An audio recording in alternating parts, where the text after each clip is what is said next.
சிறப்பான ஒரு தீபாவளி இல்லைன்னு நானும் நினைக்கிறேன். ஏன்னா ரசிகர்கள் மத்தியில் அந்த தீபாவளிலாம் செலிப்ரேஷன் சார். அந்த பீரியட்லாம் பார்த்தீங்க அப்படின்னா ரஜினி, கமல் படம்லாம் மோதும். 4 தியேட்டர் தான் ரிலீஸ் ஆகும் சென்னையில. அப்படி 8 தியேட்டர் இவரு 4 தியேட்டர், ஒரு 4 தியேட்டர் போட்டி போட்டு செலிப்ரேட் பண்ணுவாங்க. நானே ஒரு எக்ஸாம்பிளுக்கு பார்த்தீங்க அப்படின்னா, ஒரு தீபாவளிக்கு அப்ப தங்கமகன்னு ஒரு படம். ரஜினி சார் இது. ரஜினி சார் படம்.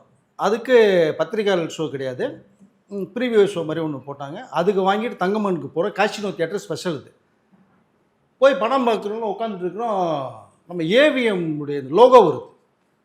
தங்கமகன் வந்து ஏவிஎம் கிடையாது, சத்யா மூவிஸ் ஆச்சு அப்படின்னு யோசிச்சுட்டு நான் படம் பார்க்குறேன். பார்த்தா கமல் என்ட்ரி ஆகுறாரு. தூங்காத தம்பி தூங்காத போட்டாங்க. வந்திருக்கிறது பூரா இந்த ரஜினி ஃபேன்ஸ். என்னடா இது தூங்காத தம்பி தூங்கா போகிறாங்கன்னா தியேட்டரையே கத்துன்னு கத்தி எல்லாம் வந்து தியேட்டருக்காரன் வந்து சாரி சார் கொஞ்சம் பாக்ஸ் எங்களுக்கு சரியாக அப்போல்லாம் வந்து இப்போ டிஜிட்டல் மாதிரி கிடையாது. இப்போ ஃபிலிம் ரோல் அப்போ கொஞ்சம் ப்ராப்ளம் ஆச்சு சார் எங்களுக்கு. நாங்கள் பாக்ஸ் வந்துட்டு இருக்கு, இதை நீங்கள் பார்த்துருங்க, அந்த படத்தை அடுத்து போடுறோம் அப்படின்றாங்க. அதெல்லாம் முடியும்னு தியேட்டர் கத்துறாங்க. பட் 4 தியேட்டர் ரிலீஸ் ஆகும். ஸோ இப்படிங்கும்போது அந்த தீபாவளி செலிப்ரேஷன் நிறையா விஷயங்கள் பார்க்கப்பட்ட ஒரு விஷயம் அது. பட் அந்த மாதிரி இப்போ இருக்கா அப்படின்னா கண்டிப்பாக கிடையாது. ஸோ இந்த வருஷம் தீபாவளியில் நீங்கள் சொன்னது மாதிரி கடந்த ஒரு 3 வருட தீபாவளியே வந்து அவ்வளோ சுவாரஸ்யமாக இல்லாமல் தான் போகுது.